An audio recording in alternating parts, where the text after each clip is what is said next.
You're playing Clair Obscur Expedition 33, but are you really playing it right? From secret weapons you can miss entirely to one mechanic that can double your damage right out of the gate. This world is full of hidden systems and make-or-break decisions the game barely explains. In this video, I'm breaking down the top 10 tips you should know whether you're stuck on a boss, hunting for the best gear, or just want to avoid wasting hours grinding later. These are the tips that will change your entire playthrough. Beneath the game's beautifully surreal exterior lies a web of complex systems, subtle choices, and missable opportunities that can make or break your expedition. Success comes not only from raw combat skill, but from understanding the game's layered mechanics and how they all interconnect. Mastery begins with knowing what not to overlook. Early in the game, many players miss a mechanic that's easy to dismiss: character-specific dialogue. The NPCs you encounter throughout the journey don't give generic responses. They often react differently depending on who from your party speaks to them. In some cases, this not only leads to unique dialogue, but can result in rewards such as items or resources. It's a small detail, but one that encourages strategic exploration and meaningful interaction with your party composition. Make it a habit to cycle through your characters during important conversations. It's often worth the time. One of the most pivotal decisions you'll make early on is in the Gestal village, where you fight a sequence of champions. You'll be prompted to select a character to face the final opponent, and this choice determines the reward. Picking Mel is vital here. Winning with her earns you Medelum, a sword that instantly places her in virtuoso stance at the start of battle, effectively doubling her damage output. Pairing this with the right abilities allows her to maintain this stance indefinitely, turning her into a high damage powerhouse. If you miss the chance, Medelum becomes extremely difficult to obtain later, requiring you to defeat a high-level boss after the main story. Prioritize getting it early. It sets the tone for a smoother mid-game experience. Pictose are another core system that often flies under the radar. These collectible items not only boost stats, but provide unique abilities when equipped. They can only be used by one character at a time unless you master them, at which point they unlock as Lumina, passives that can be applied to multiple characters. To master a Pictose, simply win 4 battles with it equipped. Even if a Pictose doesn't seem useful at first, start mastering it immediately. Swap out mastered ones with new ones and keep cycling through them. This proactive approach avoids late-game grinding and opens up your combat options immensely as more Lumina become available. Combat is beautifully layered, and one often overlooked mechanic is break. Each enemy has a break bar below their health that fills as you deal damage. Once full, you can use a designated skill to trigger a break, which stuns the enemy, removes their defenses, and increases the damage they take.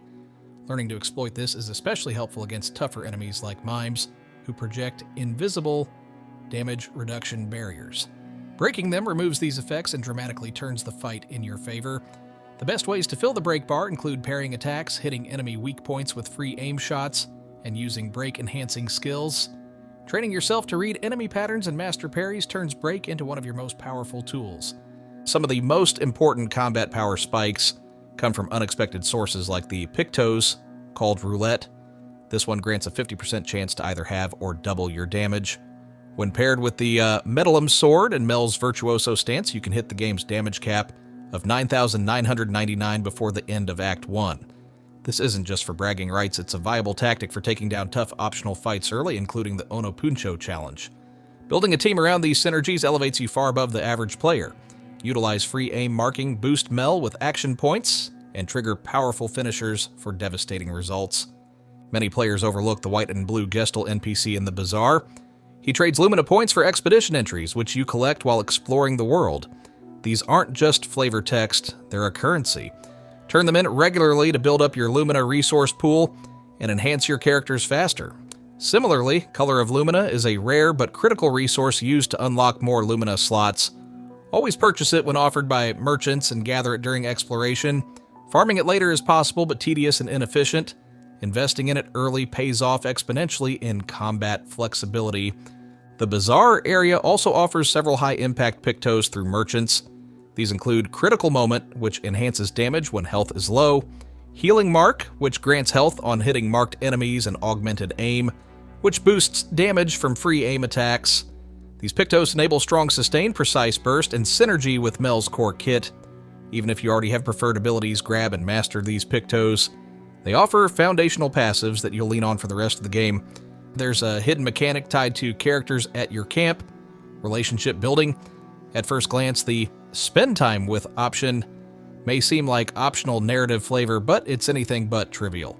Improving relationship levels with party members unlocks new gradient attacks, massive team-based skills that redefine your combat toolkit. These attacks provide huge advantages in battle, often giving you the edge against stronger enemies or boss encounters. Make it a habit to regularly spend time with your companions. The narrative reward is engaging, but the gameplay advantage is even more significant. Another essential pursuit is finding the lost Gestals. These stony glowing creatures are scattered across the world, and collecting at least 5 allows you to unlock the paint break ability. With it, you can destroy paint spikes, barriers that often block powerful loot or key items. Many players miss these creatures entirely or assume they're only relevant much later in the game, but a handful are accessible early, especially near the Aesir's Nest and snowy mountain areas. Acquiring Paint Break opens up previously inaccessible paths and gives you access to useful weapons like Medelum, another strong option for Mel if Medelum was missed. Lastly, pacing yourself and understanding when to step back from a challenge is vital. Certain late-game enemies and optional bosses are balanced around you having the Painted Power Pictose, which removes the 9,999 damage cap and grants substantial health. This Pictose isn't available until near the end of the main story, and it completely alters your power ceiling. If you find yourself struggling against ultra-tough foes, consider focusing on progression rather than brute forcing a fight. With the right tools and timing, what seems impossible early becomes manageable later. This isn't a game where you have to push against a wall until it breaks. Sometimes the key is simply coming back stronger. Okay, you've stuck around till the end, so here's one final secret tip. And honestly, it might be the most important one in the entire game, and no one tells you this. There's a hidden mechanic tied to the unpainted Nevrons, those strange, ghostly NPCs you encounter across the map. Now the game gives you the option to fight them after you help them, and at first you might think, yeah, maybe I'll get an even better reward. But here's the catch. If you kill even one of them, you lock yourself out of a massive reward later on, 100 Lumina points. That's huge. Enough to completely rework your builds and power up multiple characters. The worst part? You won't even realize what you've missed until hours later when it's too late to fix. So here's the rule. Help them, thank them, and walk away. No matter how tempting the fight is, let them live. Through each of these elements, strategic dialogue, mastering Pictose, choosing the right rewards, leveraging break mechanics, and building strong character relationships, the complexity of Expedition 33 unfolds. It's not just about making the right moves in combat, it's about understanding how every part of the game connects, creating a seamless blend of story, character development, and tactical depth. By investing in these systems and staying alert to the world's hidden intricacies, your expedition will not only survive, it will thrive.